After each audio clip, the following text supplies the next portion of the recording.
होली के पर्व पर लोग सभी गिले शिकवे भूलकर होली का पर्व मनाते हैं। वहीं पानीपत के गांव ब्राह्मण माजरा में अपने पिता के साथ उसकी बेटी अपने किसी रिश्तेदार से मिलने के लिए आए थे।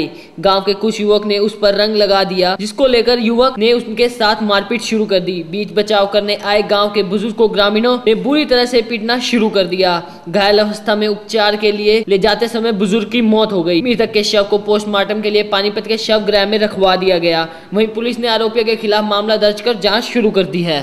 बाहर से कुछ लोग आ रहे थे, एक लड़की थी और उसका पिता था और उसका भाई था, और लाने गए थे। उनके साथ रंग गिर दिया, उनके साथ झगड़ा हो गया, मारपीट हुई उनके साथ। अल्ली फिर यो बैठा था मेरा काका, ये उन्होंने बोला भाई क्यों किसी के साथ झगड़ा कर रहे हो, तो फिर इसके लिए मारपीट करना क्यों है। मैं बीच में बढ़िया तो मेरी के लिए मारपीट करी और फिर वो अपना फरार हो गया। मारपीट करी ने ऑपरेशन करवा रखा था, छाती चुती मारे मुख्य मक्के। जयपाल पूर्ण सिंह जाट वासी ब्राह्मण माजरा। भाई कल एक और लाने के व्यक्ति के साथ इनके गांव के राकेश व मनोज ने उसके साथ झगड़ा कर दिया था। इसने कहा था भाई क्यों लड़ रहे हो, इस बात के ऊपर इन्होंने बेवजह इसके साथ मारपीट लास्ट गुस्से थप्पड़ मारे। रंग लगाने का तो कोई मामला था लात उसको और लाने वाले व्यक्ति को लाया होगा जो बात थी, तो इसका साथ मारपीट करी। इसका भाई इसको जो ना इलाज के लिए पानीपत लेकर आया, रास्ते में इसकी मौत होगी और जो ना इसकी जो ना मुकदमा दर्ज कर दिया है और लाश का पोस्टमार्टम में कार्रवाई जारी है।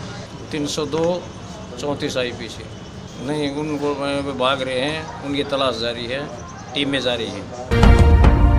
भगत सिंह यूथ क्लब की ओर से शहीदी दिवस के उपलक्ष्य में श्रद्धांजलि कार्यक्रम का आयोजन किया गया, जिसमें पूरे जिले से सैकड़ों युवाओं ने हिस्सा लेकर शहीद आजम भगत सिंह, सुखदेव, राजगुरु को श्रद्धांजलि अर्पित की। वहीं इस श्रद्धांजलि सभा के आयोजक शहीद भगत सिंह यूथ क्लब के सदस्यों ने बताया कि शहीदों को श्रद्धांजलि देने के लिए कार्यक्रम का आयोजन किया जा रहा है। वहीं क्लब के प्रधान गोपी सरपंच ने शहीदों को श्रद्धांजलि देते हुए मीडिया के जरिए सरकार से शहीदी दिवस पर नेशनल हॉलीडे डिक्लेयर करने की मांग की और बताया कि 24 मार्च को पब्लिक अवेयरनेस के लिए क्लब की ओर से 5th रोड शो का आयोजन किया जा रहा है और क्लब की ओर से सभी को इस रोड शो में हिस्सा लेने के लिए आमंत्रित भी किया। शहीद भगत सिंह यूथ क्लब द्वारा जो आज श्रद्धांजलि समारोह यहाँ रखा गया है शहीदों को याद करने के लिए, तो मेरा आपके जरिए सभी मीडिया भाइयों की तरफ से ये एक निवेदन है कि 23 मार्च वाले दिन जो शहीद हुए हैं भगत सिंह राजगुरु जी, जैसे सरकार ने महात्मा गांधी जी को इम्पोर्टेंस दे रखी है फ्रीडम फाइटर के तौर पर, नेशनल हॉलीडे कर रखा है, इनके शहीदी दिन वाले दिन कुछ भी नहीं है। तो आपके माध्यम से हम यही कहना चाहते हैं कि नेशनल हॉलीडे भी किया जाए और कल जो हमारा 5वां रोड शो है जो हम आए साल करते हैं एक जागरूकता के लिए और नशों से दूर करने के लिए जो हम बाइक राइड निकालते हैं, तो आपके जरिए हमारा सबसे पानीपत वासियों से ये विनती है कि कल बढ़ चढ़ कर हमारा इस राइड में हौसला बढ़ाएं। मैं रजनी बेनीवाल, शहीद भगत सिंह यूथ क्लब की प्रेसिडेंट। सबसे पहले तो धन्यवाद देना चाहूँगी गोपी सर का, जिन्होंने मुझे अपने क्लब के साथ जोड़ा। और जैसा कि आप सब जानते हैं कि आज 23 मार्च शहीद भगत सिंह, राजगुरु और सुखदेव जी को फांसी की सज़ा दी गई और जिनकी इस बलिदान के बाद ही हम आज आज़ादी हमें मिली, उनके इसी बलिदान के कारण हम आज आज़ादी की ज़िंदगी जी रहे हैं। और आप सभी से मेरा नम्र निवेदन है कि कल 24 तारीख को हम एक रोड शो ऑर्गेनाइज़ करने जा रहे हैं, जिसमें आप अधिक से अधिक संख्या में हमारे साथ जुड़ें और हम लोगों का साथ दें। मैं यही कहना चाहूँगी कि ऐसी बुराई से दूर रहें और इन बुरी चीज़ों को छोड़कर अपने देश की और अपने समाज के साथ जुड़ें और देश के हित में कार्य करते रहें। नमस्कार, मैं मनोज अरोड़ा, शहीद भगत सिंह यूथ क्लब से आप सभी को आज 23 मार्च 1931 के दिन हमारे जो शहीद हुए थे, जो हमारे भगत सिंह जी, सुखदेव जी, राजगुरु जी, आज उनको श्रद्धांजलि देने के लिए हमने ये रखा है आज। और आज हम सब ने मिलकर हमारे जो क्रांतिकारी शहीद हुए उनको श्रद्धांजलि दी है। और इसी उपलक्ष्य में हमारा कल रोड शो है, एक अवेयरनेस के लिए, एक जागरूकता के लिए हमारा रोड शो है जो हम हर साल करते हैं। और हमारा क्लब 5वीं बार कल के दिन जो 24 मार्च को हमारा होने जा रहा है सुबह 9 बजे। तो आप सभी के माध्यम से मैं सभी, जहाँ तक मेरा ये मैसेज पहुँच रहा है, मैं सभी को निवेदन करता हूँ, सबको निमंत्रण देता हूँ कि कल सुबह वाले हमारे रोड शो में भी आएँ। और मेरी एक रिक्वेस्ट है सबसे, जहाँ तक मेरे संदेश जा रहे हैं, हमारे देश के लिए बहुत सारे क्रांतिकारी शहीद हुए हैं, तभी आज हम इस आज़ादी में सांस ले रहे हैं।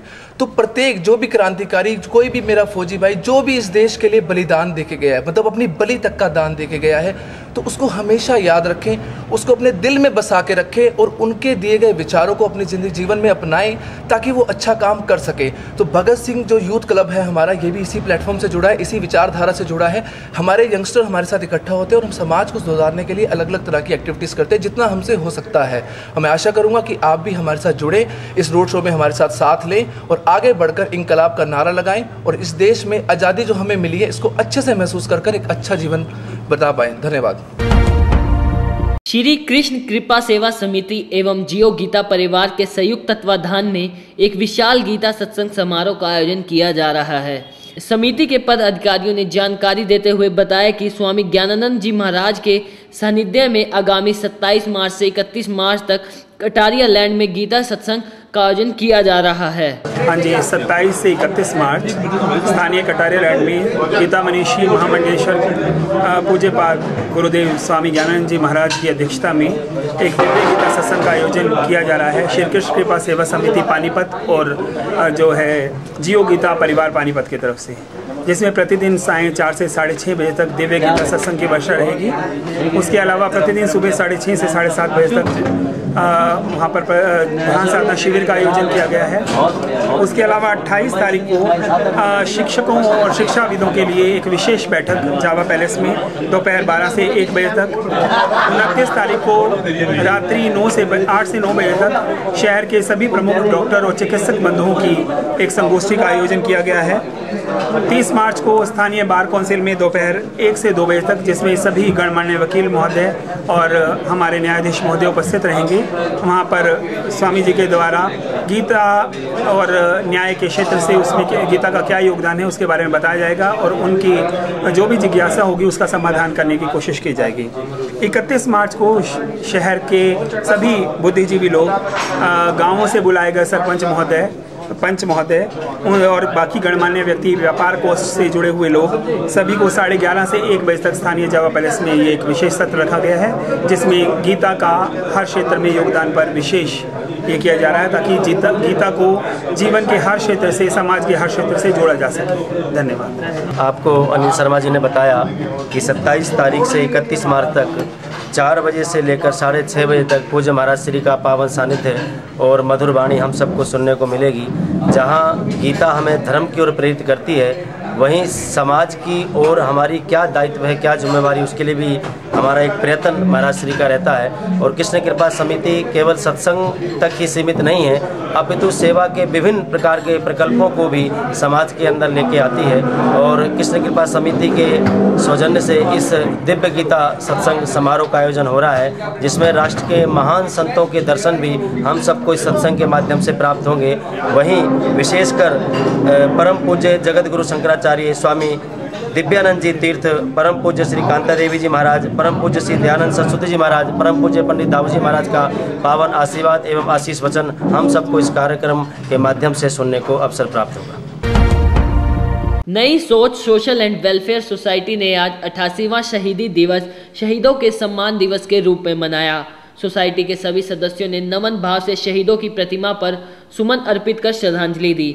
सोसाइटी के अध्यक्ष शीतल शर्मा और महासचिव मोहित शर्मा ने कहा कि युवाओं को शहीद आजम भगत सिंह और उनके साथियों के जीवन में विचारों से प्रेरणा लेनी चाहिए और उनके दिखाए गए मार्ग पर चलते हुए एक सफल राष्ट्र का निर्माण करना चाहिए। उन्होंने बताया कि संडास हत्याकांड में जो एफआईआर दर्ज की गई थी उसमें शहीद आजम भगत सिंह का कहीं नाम भी नहीं था और उसके बावजूद भी उन्हें फांसी दी गई और आज 8 दशकों के बाद भी उन्हें शहीद का दर्जा नहीं दिया गया, जिसके सभी सबूत माननीय न्यायालय और सरकार के पास हैं। इस दौरान उन्होंने सोसाइटी के सभी सदस्यों की ओर से प्रशासन से शहीद आजम भगत सिंह को शहीद का दर्जा जल्द से जल्द दिलवाए जाने की अपील की है। इंकलाब का नारा बुलंद करने वाले राजगुरु सुखदेव भगत सिंह जी, जिन्होंने देश के निर्माण के लिए अपना इतना योगदान दिया और शहीद हो गए, उनकी याद में नई सोच ए सोशल एंड वेलफेयर सोसाइटी ने उनकी याद में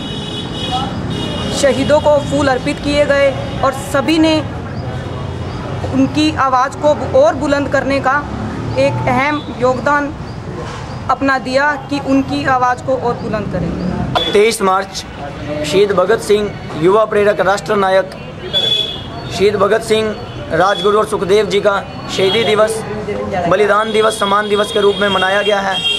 और इस अवसर पर हम सभी युवाओं से यही प्रेरणा करना चाहते हैं कि यही अपील करना चाहते हैं कि शहीदों के दिखाए रास्ते पर चलें, उनके जीवन और विचारों से प्रेरणा लें, मार्गदर्शन लें और जो सपना उन्होंने देखा था, एक राष्ट्र का, एक सफल राष्ट्र का जो सपना शहीद आजम भगत सिंह ने लिया था, उनसे प्रण लेना चाहिए आज के दिन हमें कि उनके दिखाए रास्ते पर चलेंगे और एक सफल राष्ट्र में अपना योगदान देंगे।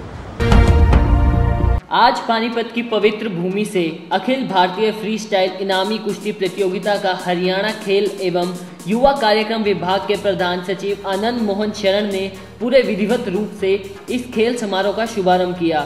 इस अवसर पर प्रधान सचिव की धर्मपत्नी ज्योति शरण विशिष्ट अतिथि के रूप में मौजूद रही। विभाग के निदेशक भूपेंद्र सिंह ने समारोह की अध्यक्षता की और सभी का स्वागत किया। उपायुक्त सुमेधा कटारिया ने सभी अतिथियों का आभार व्यक्त किया। कार्यक्रम का शुभारंभ राष्ट्रीय गान के साथ हुआ। समारोह में मुख्य अतिथि आनंद मोहन शरण, ज्योति शरण, उपायुक्त सुमेधा कटारिया व जिला के सभी वरिष्ठ अधिकारी और गणमान्य व्यक्ति ने राजगुरु सुखदेव भगत सिंह की मूर्ति के सक्षम पुष्प अर्पित कर अपने स्वतंत्रता सेनानियों को श्रद्धांजलि दी। समारोह में 8 प्रदेश की टीमों ने भाग लिया। दिल्ली, महाराष्ट्र, पंजाब, मध्य प्रदेश, भारतीय रेलवे, राजस्थान, उत्तर प्रदेश और हरियाणा की टीम ने भाग लिया। सभी टीमों ने मार्च पास्ट किया और सभी को शपथ ग्रहण करवाई गई। विकास रेलर ने कुश्ती प्रतियोगिता के आयोजन पर थीम सॉन्ग प्रस्तुत कर सभी को भाव विभोर कर दिया। सभी खिलाड़ियों को प्रधान सचिव द्वारा खेलों को खेल भावना के साथ समर्पित होकर खेलने की शपथ दिलवाई गई।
देखिए, कुश्ती कोई भी हो और कुश्ती में उतार चढ़ाव, सामने वाला भी अच्छा जूनियर पहलवान था, अच्छा पहलवान था, अच्छी फाइट हुई है।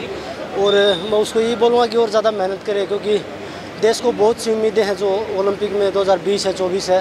तो मैं सभी को शुभकामनाएं देता हूँ और जितने भी इसमें पार्टिसिपेट कर रहे हैं उन सभी को बधाई देता हूँ। ओलंपिक को लेकर क्या तैयारियां चल रही हैं?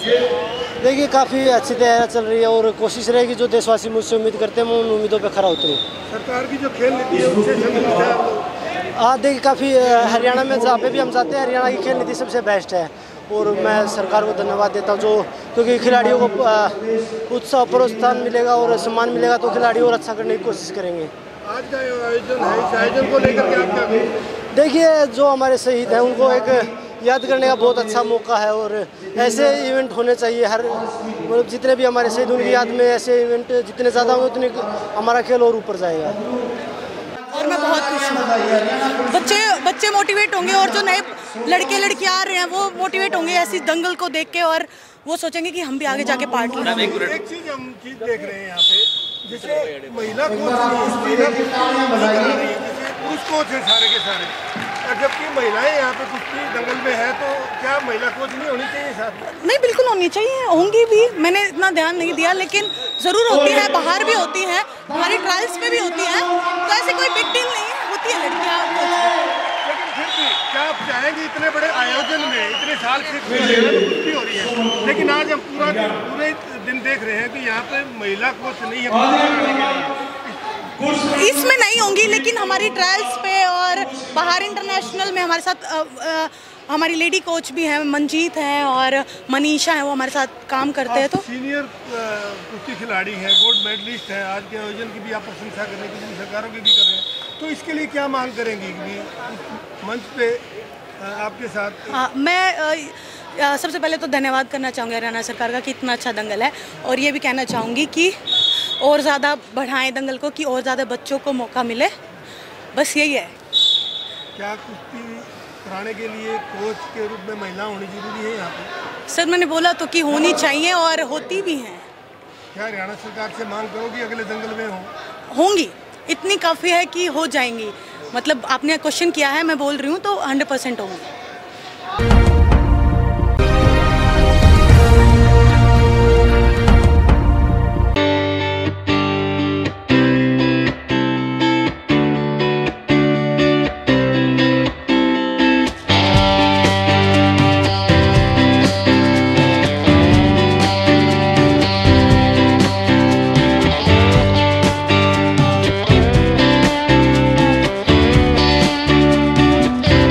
हमारे हॉस्पिटल का नाम है सिग्नस महाराजा अग्रसेन हॉस्पिटल, और ये देवी मंदिर के साथ स्थित है, 2.25 एकड़ में।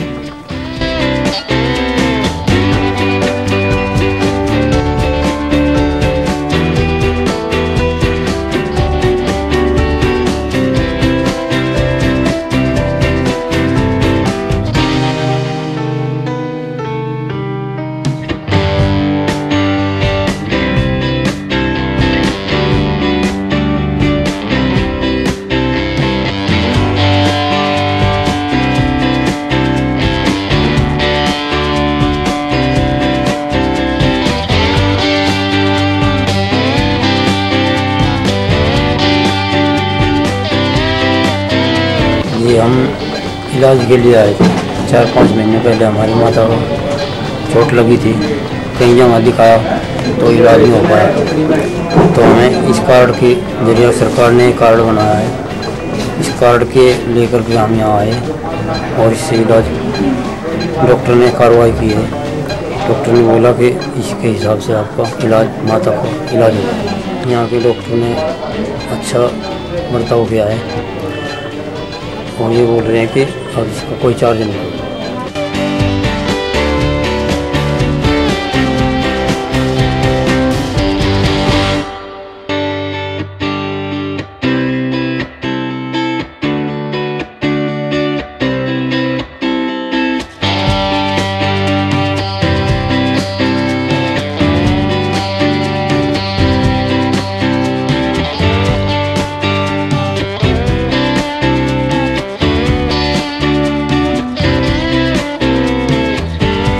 वो डॉक्टर बहुत बढ़िया है। क्या रिस्पॉन्स क्या है इनका? टाइम पे हर तरह से डील कर रहे हैं मेरे को। आप यहाँ कब एडमिट हुए थे, क्या प्रॉब्लम थी? पैर में तो स्वेलिंग थी और शुगर थी वैसे। क्या रिलीफ अब कितना है आपको? 75% रिलीफ। आपका इंश्योरेंस था? हाँ जी। किस इंश्योरेंस, और क्या ये पैनल पे इंश्योरेंस वालों को भी रिस्पॉन्स अच्छा दे रहे हैं? हाँ जी, हाँ जी। क्या नेम है आपका? विजय कुमार जी।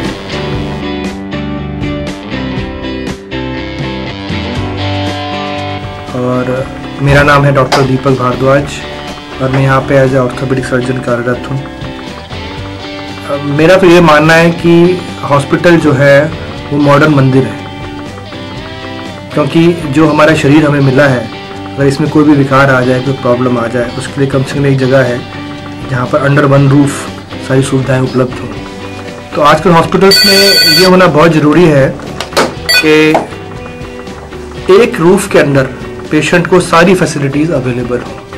किसी को हार्ट की प्रॉब्लम है तो कार्डियोलॉजिस्ट हो, किसी को न्यूरो की प्रॉब्लम है, न्यूरो सर्जरी की सुविधा हो, अगर हड्डी वगैरह की प्रॉब्लम है, मांसपेशियों की प्रॉब्लम है, ऑर्थोपेडिशियन हो, फिजिशियन हो, गायनेकोलॉजिस्ट हो, डेंटल सर्जन हो, एस्थेटिक फिजिशियन हो, यानी जितनी लंबी लिस्ट है अगर सारी एक ही जगह मिल जाए तो पेशेंट को जगह जगह भटकना नहीं पड़ेगा। पहले ऐसा होता था कि छोटा नर्सिंग होम है, हस्बैंड वाइफ है, चला रहे हैं, एक्सरे कराना है तो कहीं और चले जाओ, सीटी कराना है कहीं और चले जाओ, हार्ट की प्रॉब्लम कहीं और चले जाओ, अब वो नहीं है। तो हमारे हॉस्पिटल में सारी फैसिलिटीज़ अब अंडर वन रूफ उपलब्ध हैं, वो भी 24/7। तो मुझे भी खुशी मिलती है कि मैं ऐसी जगह काम कर रहा हूँ, मरीजों की सेवा हो रही है।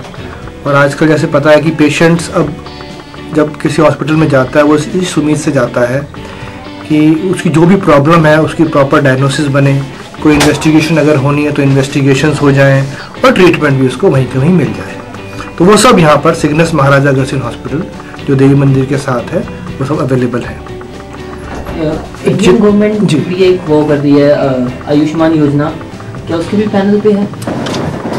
देखिए, हमने ये एक डिसीजन लिया था कि सिर्फ पैसे कमाना हमारा लक्ष्य नहीं है। तो जब गवर्नमेंट ऑफ इंडिया ने गवर्नमेंट ऑफ हरियाणा के थ्रू ये अपॉर्चुनिटी दी कुछ प्राइवेट हॉस्पिटल्स को कि जो गरीबी रेखा से नीचे के लोग हैं जिनके पास कार्ड है जिसका नाम आयुष्मान भारत स्कीम रखा, तो उससे अटैच होने की अपॉर्चुनिटी मिली।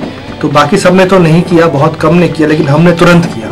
हम शुरू के पहले या दूसरे में से थे, क्योंकि हमने ये सोचा है कि एक गरीब आदमी अगर है और उसको अगर इलाज मिल जाए और जेब से पैसे ना लगे तो वो भी उसकी बहुत बड़ी मदद होगी। तो आयुष्मान के अंडर हम सारी फैसिलिटीज़ जो गवर्नमेंट ऑफ इंडिया ने कार्ड धारकों को प्रोवाइड की है वो हम प्रोवाइड कर रहे हैं। बल्कि जैसे कल होली का दिन था तो 2 पेशेंट्स आए, गरीब थे, घबराए हुए थे, उन्होंने वैसे ही पूछा, वो कॉन्फिडेंट नहीं था उनको, कहते डॉक्टर साहब ये कार्ड चल जाएगा? मैंने कहा बिल्कुल चलेगा जी, कोई दिक्कत नहीं है। तो बड़े खुश हुए गए और हमें भी बड़ी खुशी मिली उनको खुश देख कर। तो पूरी स्कीम के अंडर सभी इलाज हमारे यहाँ कवर्ड है। क्या नाम है आपका? डॉक्टर दीपक भारद्वाज। हरियाणा प्राइम न्यूज को सब्सक्राइब करें, बेल आइकन को भी दबाएं ताकि आपके शहर की हर खबर आपके मोबाइल पर अपडेट रहे।